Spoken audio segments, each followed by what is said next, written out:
And good afternoon. It's Pastor Stafford here in Schulenburg, Texas, and we are still getting excited about what's going on with our website and our page. We're just really trying to share with you what the Lord has placed in our hearts.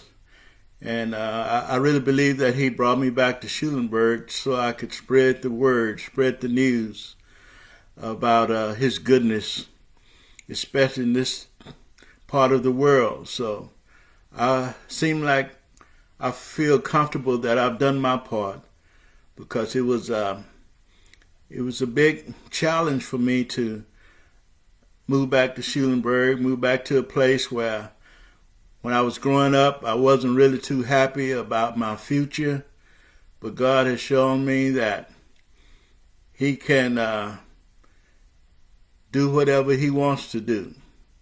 And I'm just glad that I allowed Him to use me in my life. And so that's what we're going to dwell on today. It's one of my favorite, I guess you could say, one of my favorite Psalms, because it's Psalms 27. And I have the ability sometimes to recite Psalms by memory and scriptures. And I've been trying to recite this 27th Psalm, but I always seem to, I get the verses, but I don't get them in the order that they should be in sometimes. But I'm working on that. And I always felt like once I got it down to where I could recite it perfectly, that it was time for me to expound on it. I don't think I've preached, delivered from this 27 Psalms, and I consider it a soldier's story. I heard one of my officers in the state and national Congress, the BM&E, Dr. Hilliard, once he used to come down and offer revivals, and I remember he preached from this 27 Psalms, and I believe he used that thought that it was a soldier's story. It truly is my story. I just want to have a word of prayer with you as we get started. Our Father God, we ask that you let the words of our mouth and the meditation of our heart be acceptable in thy sight. O Lord, you are our strength, and you are our Redeemer, and we pray. I like to associate a song with this. Speaking of our BM&E, I remember our state ushers, whenever we would have a conference, our state ushers were so dressed and well groomed until they used this song as their marching song when they would have an offering. I might sing it for you just to get started, because I want you to get in that soldier's mentality. The song says, "We are soldiers in the army, and we have to fight, although we have to cry. We have to hold up the blood-stained banner. We have to hold it up until we die. My mother was a soldier. She had her hands on the gospel plow. But one day she got old, she couldn't fight anymore. She said, I'll stand here and mark time anyhow. Oh, we are soldiers in the army. We have to fight, although we have to cry. We have to hold up the blood-stained banner. We have to hold it up until we die. Now I'm glad that I'm a soldier. I've got my hands on the gospel plow. But one day I'll get old and can't fight anymore. But I'll just stand there and mark time anyhow. Oh, church, we are soldiers in the army. We have to fight, although we have to cry. We have to hold up the blood-stained banner. We have to hold it up until we die. Amen. That song reminded me of any believer's commitment. It begins by saying, the Lord is my light and my salvation. Whom shall I fear? The Lord is the strength of my life. Of whom shall I be afraid?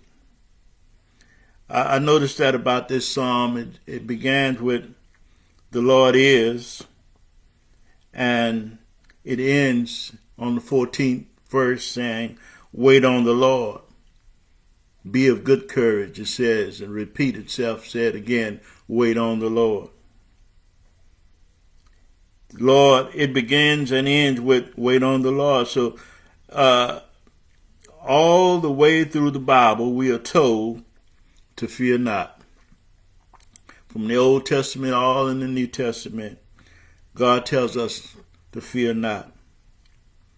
And David had no fears. He wrote this 27th number of Psalms. And going to back up a little bit and tell you a little bit about David, because he was a man made after God's own heart. Almost everything that David accomplished, it was a battle in order for him to get it. And for him to trust in God this much, it should encourage us as believers that, you know, we're on the battlefield.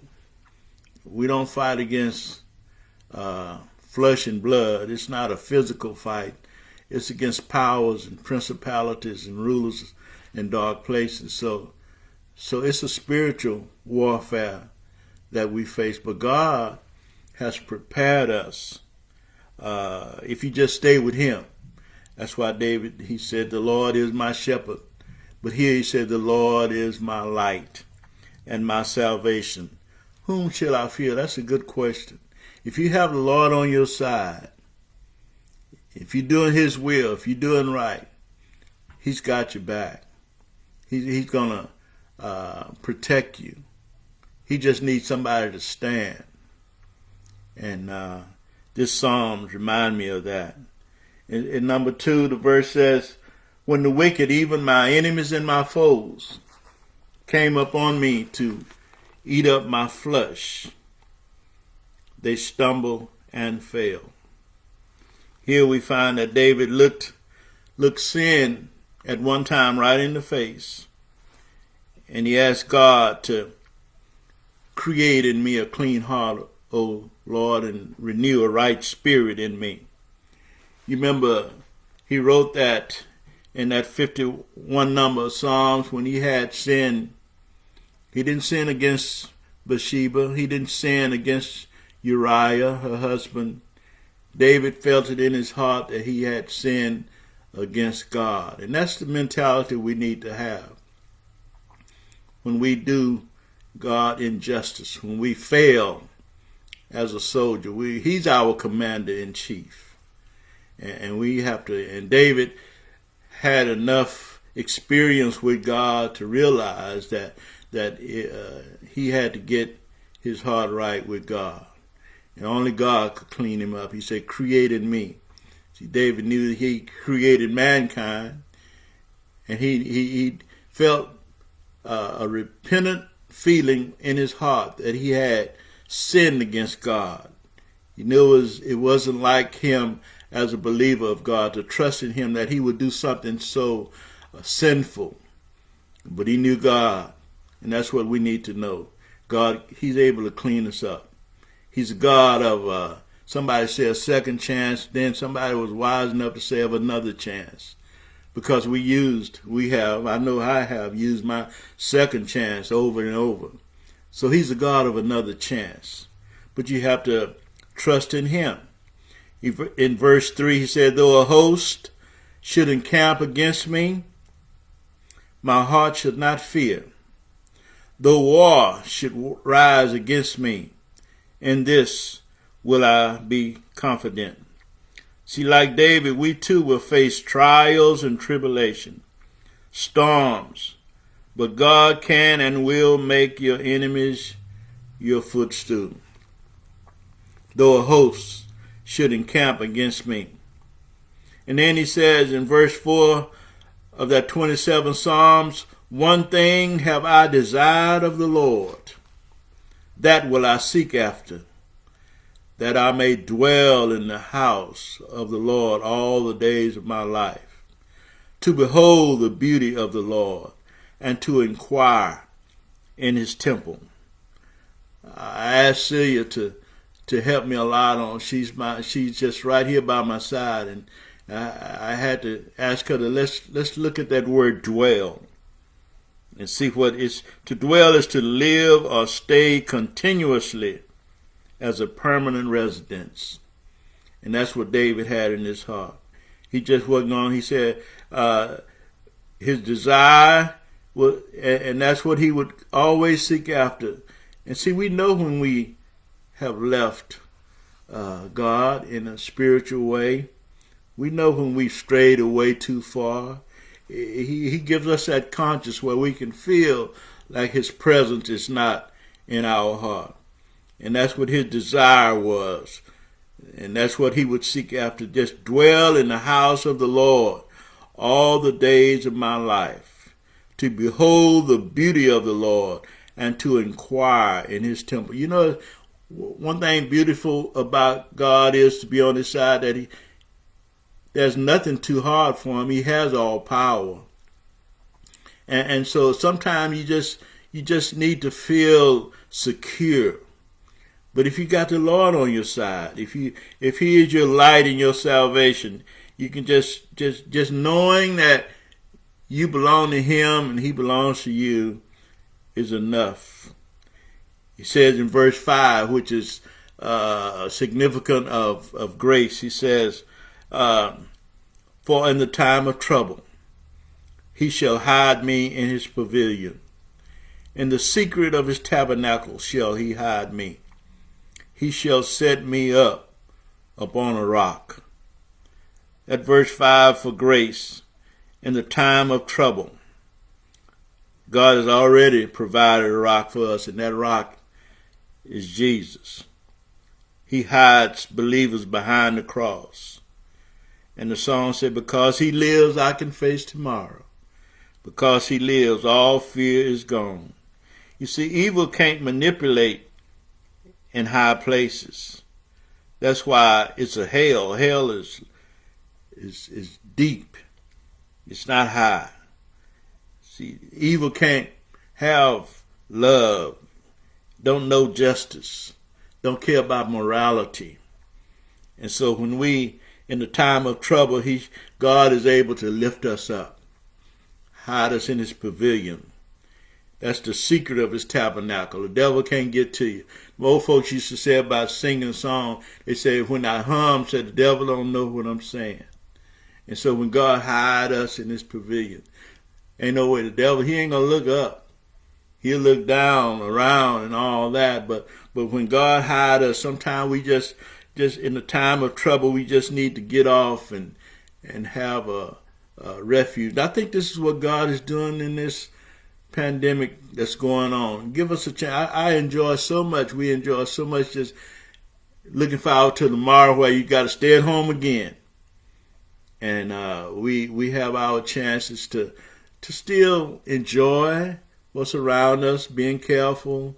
And I think this is what God is doing to the whole world. who else could do that but God? Put the whole world on pause. Sometimes man want to do what they want to do, but God has his plan also. Just like David said, he's my light and my salvation. In verse 6, he says, when he hide me in his pavilion, now shall my head be lifted up above my enemies round about me. Therefore will I offer in his tabernacle sacrifices of joy. I will sing, yea, I will sing praises unto the Lord. See, when God protects you, when he you don't have to worry about your enemies. You can sing out loud. You can sing a song. The enemy can't do you no harm. Let me read that number 6 again. And now shall my head be lifted up above my enemies around about me. See, when God give us that mind to be loving your enemy, there's no way your enemy can get on that same level. He said, my head is lifted up above my enemies round about me. And therefore will I offer in his tabernacle, in God's tabernacle, sacrifices of joy. That's why I love going on Sunday mornings to make a joyful noise. That 100 number psalm is always talking about to the Lord. All you serve the Lord. It's all about the Lord. If we just stay there and know that God is our commander in chief, everything will be all right. I'm going to try to finish because I don't want to hold you too long. Verse 7 said, hear, O Lord, when I cry with my voice. Have mercy also upon me and answer me. That's number 7. 7 is something in completion. You know, when things go wrong, you still want God to have that one-on-one relationship and fellowship with you. So it said, hear, O Lord, when I cry. Sometimes, I remember as kids, we used to be outside playing. There was always 7 or 8 kids together, first cousins outside playing. The old folks used to say, y'all get out of here, go play. And it never failed. When somebody got hurt, maybe they jumped off the house and stepped on a nail, or fell out of the tree and possibly broke their arm. It was a certain cry. And those old folks, they know immediately there was something wrong. Somebody got injured because it was a different cry. And when we cry out to God, when we really need him, I guarantee you that he'll hear you. And just tell him what you want. Tell him what you need. You don't have to be all, sophisticated. Just cry out to him. Lord, have mercy. He knows your problems, but he wants you to cry out to him. He said, hear, O Lord, when I cry with my voice. Now when somebody cry out for you, he'll show you favor. In verse 8, when thou saidest, seek ye my face, my heart said unto thee, thy face, Lord, will I seek. See, because God bless us, he want us to bless him. And we bless him by obeying him. He said in verse 8, when thou saidest, seek ye my face, sometimes God talk to us. He keeps carrying us through situations, and it seems like we don't get what he's trying to tell us, and we hard-headed. But he says, when he says, seek ye my face, that's what David said. He went through that. David went through that over and over again sometimes. He said, thy face, Lord, will I seek. See, we have to humble ourselves before God. Let him know, Lord, I need you. I'm looking for you. I need an answer. He said in verse 9, hide not thy face far from me. Put not thy servant away in anger. Thou hast been my help. Leave me not, neither forsake me, O God of my salvation. See, sometimes we have to convince God that we need him. That song, I need thee, oh, I need thee. Every hour I need thee. And we need God every day, every minute, every second of our lives. But we need to call out to him. Seek his face. Put not thy servant away in anger. I tell you, it's bad to be faced with an angry God, because that means you kept doing over and over again, being hard-headed. Verse 10, when my father and my mother forsake me, then the Lord will take me up. See, we can depend upon, because we're human, we can depend upon our parents, but sooner or later, because of attrition, they're going to go home to glory. But you can still trust that God is still with you. I remember I tried that when I was a young man, left Schulenburg, wanted to get on my own, and I knew in my mind that sooner or later I was going to reach a point in my life where I was going to have to cry out to God. And I was anxious to see how would he respond, being that my mother couldn't bail me out. Would God still be with me in San Antonio like he was with me in Schulenburg? And I tell you, he just kept on. It brought tears to my eyes, even though I wasn't close to him, didn't go to church every Sunday morning, probably should have been doing even more spiritual things. But I can remember some tight spots I got in, and I knew it was the hand of God that I could depend upon. When my father and my mother forsake me, then the Lord will take me up. In verse 11, he said, teach me thy way, O Lord, and lead me in a plain path because of mine enemies. See, sometimes you just want the Lord to point out to you what you're supposed to do next. But if you stay prayed up, he'll keep you on the right path. He won't let you down. Teach me thy way and lead me in a plain path because of mine enemies. Verse 12, deliver me not over to the will of mine enemies, for false witnesses are risen up against me, and such as breathe out cruelty. And that's the way evil is. They'll surround you. But if you pray to the Lord, he'll deliver you every time.